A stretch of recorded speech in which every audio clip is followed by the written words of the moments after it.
Please do like share and subscribe, और कृपया करके इस चैनल को बढ़ाने के लिए आप इसको सब्सक्राइब कीजिए, साथ साथ अपने दोस्तों के बीच में भी इसको शेयर जरूर कीजिए। धन्यवाद। गुड आफ्टरनून फ्रेंड्स, आज की अपडेट्स कुछ इस प्रकार से हैं। ताइवान और चीन के बीच लगातार तनाव बढ़ता जा रहा है। ताइवान की राष्ट्रपति साई इंग वेन की अमेरिकी यात्रा के बाद चीन ने ज्वाइंट स्वॉर्ड नाम का युद्धाभ्यास शुरू किया है। युद्धाभ्यास के दूसरे दिन चीन ने अपनी आक्रामकता बढ़ा दी है। चीन ने ताइवान के करीब दर्जनों लड़ाकू जेट और युद्धपोत तैनात किए। चीन के इस कदम की ताइवान ने निंदा की है।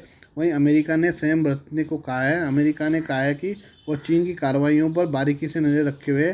चीन की पीपल लिबरेशन आर्मी के ईस्टर्न थिएटर ने कहा ज्वाइंट स्वॉर्ड 3 दिवसीय ऑपरेशन सोमवार तक चलेगा। चीन ने 9 युद्धपोत और 70 एयरक्राफ्ट दूसरे दिन ताइवान के पास तैनात किए हैं। इस युद्धाभ्यास को देखते हुए लोग डरे हुए हैं। एएफपी की रिपोर्ट ने ताइवान के लोगों का रिएक्शन बताया, जिसके मुताबिक वह डरे हुए हैं। 73 साल के डोनाल्ड हो ने कहा कि मैं थोड़ा चिंतित हूं, और अगर मैं कहता हूं कि मुझे चिंता नहीं तो यह झूठ होगा। उन्होंने आगे कहा कि अगर युद्ध छिड़ जाता है तो दोनों पक्षों को बड़ा नुकसान होगा। युद्धाभ्यास के जरिए ताइवान के तट के करीब चीन ने अपने जहाज़ों, विमानों और सैनिकों को भेजा है। चीन ऐसा करके ताइवान और दुनिया के सामने अपनी सैन्य ताकत दिखा रहा है। चीन के सरकारी ब्रॉडकास्टर की रिपोर्ट में कहा गया है कि टास्क फोर्स एक साथ ताइवान द्वीप के चारों ओर गश्त की योजना बना रही है। देशभक्तिपूर्ण लेख में विस्तार से बताया गया कि चीन लंबी दूरी के रॉकेट, नौसैनिक विध्वंसक मिसाइल बोट, वायुसेना के लड़ाकू विमान, बमवर्षक, जैमर और ईंधन भरने वाले हवाई जहाज शामिल हैं। ताइवान की राष्ट्रपति ने इस युद्धाभ्यास की निंदा की है। उन्होंने विस्तारवादी विचारधारा का विरोध करने का संकल्प किया है। अमेरिका में विदेश विभाग के एक प्रवक्ता ने लगातार संयम बरतने, यथास्थिति में कोई बदलाव न करने पर अनुरोध किया। सोमवार को युद्धाभ्यास में चीन फुजियान प्रांत के तट पर ताइपे से 186 किलोमीटर दूर पर लाइव फायर अभ्यास करेगा। पीएलए के प्रवक्ता शी यिन ने कहा है कि ये ऑपरेशन ताइवान की स्वतंत्रता की मांग करने वाले अलगाववादी ताकतों और बाहरी ताकतों के गठजोड़ के खिलाफ कड़ी चेतावनी होंगे। उधर चीन जो है अपने युद्धपोतों से ताइवान को डरा रहा है। इधर अमेरिकी नौसेना ने पश्चिम एशिया में 154 टॉमहॉक मिसाइल ले जाने में सक्षम गाइडेड मिसाइल पनडुब्बी तैनात की है। बेरिंग की खाड़ी देश में स्थित 5वीं फ्लीट के प्रवक्ता टिमोथी हॉकिंस ने पनडुब्बी के मिशन या तैनाती को प्रेरित करने के बारे में टिप्पणी करने से इनकार कर दिया है।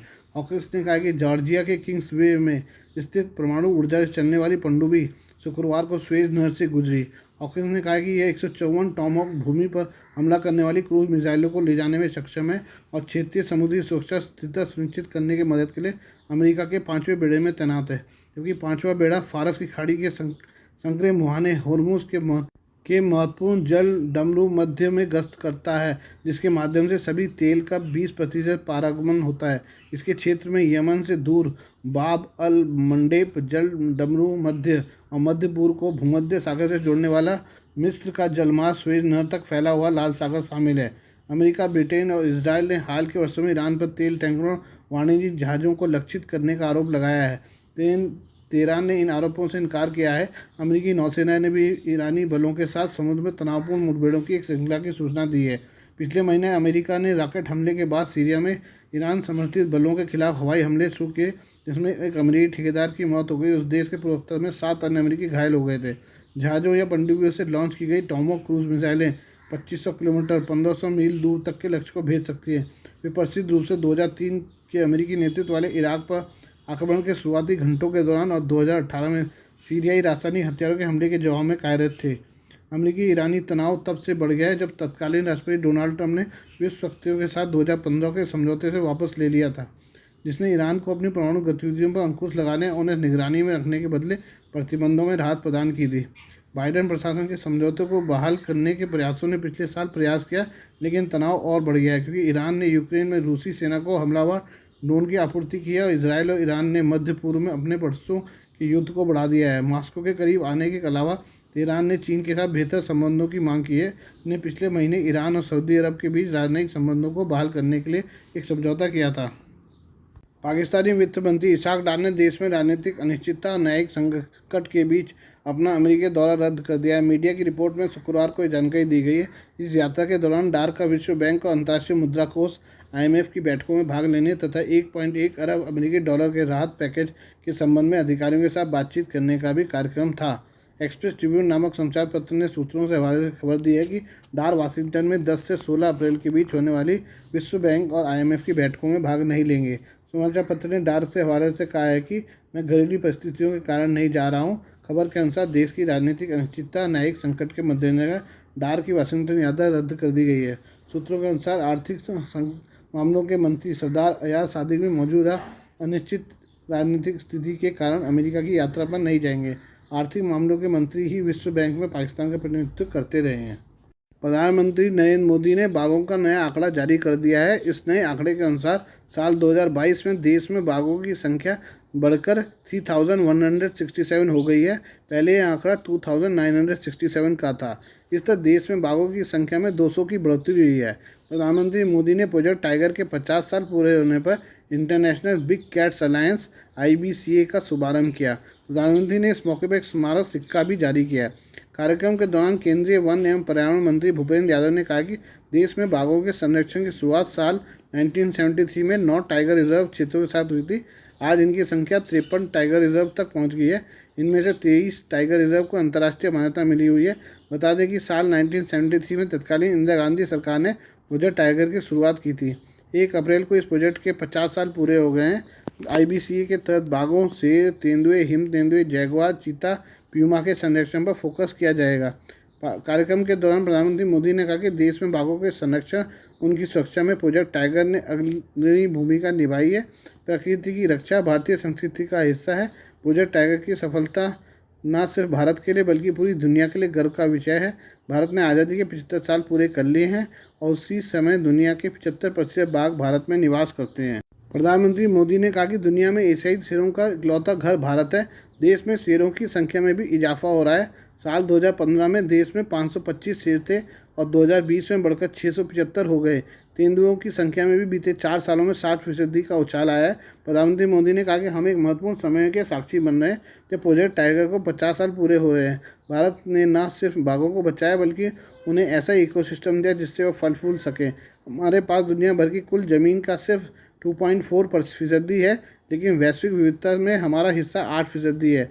उन्होंने कहा कि भारत में दशकों पहले चीते विलुप्त हो गए थे, लेकिन हम चीतों को दक्षिण अफ्रीका और नामीबिया से लेकर आए हैं और चीतों को एक देश से दूसरे देश में लाकर बसाने में हमें सफलता मिली है। प्रधानमंत्री ने कहा कि हमारे देश में करीब 30,000 हाथी हैं और एशियाई हाथियों की दुनिया में सबसे ज़्यादा संख्या भारत में है। आइए एक और बार पाकिस्तान के बारे में बात कर लें। पाकिस्तान के प्रधानमंत्री शहबाज शरीफ और राष्ट्रपति डॉक्टर आरिफ अलवी के बीच सब कुछ ठीक नहीं है। Supreme court practice and procedure bill 2023 को बिना पास किए वापस लौटाने के डॉक्टर अलवी के फैसले की शहबाज ने आलोचना की है। गुस्से में शहबाज ने राष्ट्रपति अलवी को इमरान खान की पार्टी PTI का कार्यकर्ता तक कर डाला। बिल का उद्देश्य मुख्य न्यायाधीश की शक्तियों को कम करना है, जिसमें स्वप्रेरणा और पीठों का गठन शामिल है। उधर PTI ने कानून पारित करने के कदम की कड़ी निंदा की है और कहा है कि यह न्यायपालिका पर हमला है।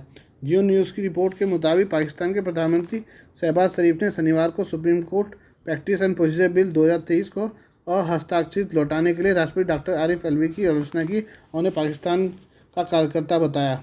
शहबाज ने एक ट्वीट में कहा है कि राष्ट्रपति अलवी ने संसद द्वारा विधिवत पारित सर्वोच्च न्यायालय के विधेयक को लौटाना सबसे दुर्भाग्यपूर्ण है। प्रधानमंत्री ने कहा कि राष्ट्रपति ने अपने कार्यों के माध्यम से अपने कार्यालय को छोटा कर दिया है, क्योंकि वह संविधान और अपने कार्यालय की मांगों से अधिक इमरान नियाज़ी के प्रति समर्पित हैं। ऐसा पहली बार नहीं हुआ है जब राष्ट्रपति अलवी ने शहबाज शरीफ सरकार के किसी बिल को वापस लौटाया। इससे पहले भी वो कई बिल को वापस लौटा चुके हैं। पंजाब और खैबर पख्तूनख्वा में चुनाव को लेकर देश में गहराते राजनीतिक और संवैधानिक संकट के बीच इस बिल को पिछले महीने संसद के दोनों सदनों ने मंजूरी दे दी थी और सहमति के लिए राष्ट्रपति के पास भेजा था। अलवी के कानून को मंजूरी देने से इनकार करने के बाद सरकार के संसद के संयुक्त सत्र में इस विधेयक के पारित होने की संभावना है। टेक दिग्गज माइक्रोसॉफ्ट ने डेस्कटॉप यूजर्स के लिए नया फीचर जारी किया है। इस फीचर की मदद से माइक्रोसॉफ्ट एज यूजर्स AI की मदद से इमेजनरी इमेज क्रिएट कर सकें। जी हाँ, माइक्रोसॉफ्ट अब डेस्कटॉप यूजर्स के लिए भी AI सुविधा लाया है। माइक्रोसॉफ्ट ने घोषणा कर जानकारी दी है कि big image creator AI tool DALL-E powered AI image generator दुनिया भर के एज यूजर्स के लिए डेस्कटॉप पर उपलब्ध है। बता दें कि कंपनी ने हाल ही में बिग चैटबॉट में डेल तकनीक का उपयोग करने वाले AI पावर्ड इमेज जनरेटर को इंटीग्रेट किया है। माइक्रोसॉफ्ट ने एज यूजर्स के लिए डेस्कटॉप पर बिग इमेज क्रिएटर नामक AI टूल को व्यापक रूप से रोल आउट किया है। एज ब्राउज़र में साइड बार पैनल में एक नया टूल यूजर्स को उनके टेक्स्ट संकेतों के आधार पर इमेज बनाने की अनुमति देगा। यानी इसकी मदद से यूजर्स शब्दों का उपयोग करके इमेज क्रिएट कर सकेंगे। साथ ही यूजर्स को इमेज क्रिएटर चुनने के लिए 4 अलग अलग इमेज विकल्प भी मिलेंगे। कंपनी ने कहा कि इस सुविधा की मदद से ऐसी छवियां भी बनाई जा सकेंगी जो अभी तक मौजूद नहीं है। माइक्रोसॉफ्ट ने एज में अन्य नए फीचर्स भी जुड़े हैं, जिसमें एक ड्रॉप टूल भी शामिल है जो यूजर्स को उन सभी कंटेंट तक एक्सेस देता है जो वे स्वयं के साथ शेयर करना चाहते हैं। कंपनी ने एक नया फीचर एफिशिएंसी मोड भी जारी किया है जिसमें यूजर्स को बैटरी परफॉर्मेंस को दिखाता है।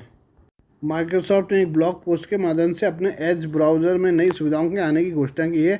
ओपन एआई का डेल ई संचालित एआई छवि जनरेटर अभी सभी एज यूजर्स के लिए डेस्कटॉप पर उपलब्ध है। यह सुविधा पाठ प्रॉम्प्ट के आधार पर इमेज बनाएगी और इसे सीधे माइक्रोसॉफ्ट एज के साइड बार के से एक्सेस किया जा सकता है। प्रॉम्प्ट के आधार पर नया इमेज क्रिएटर चुनने के लिए 4 अलग अलग इमेज ऑप्शन भी मिलेंगे। एक इमेज को सिलेक्ट करने के बाद यूजर से इसे डाउनलोड कर सकते हैं। सिर्फ इतना ही नहीं, यूजर इस सोशल मीडिया पर शेयर भी कर सकते हैं।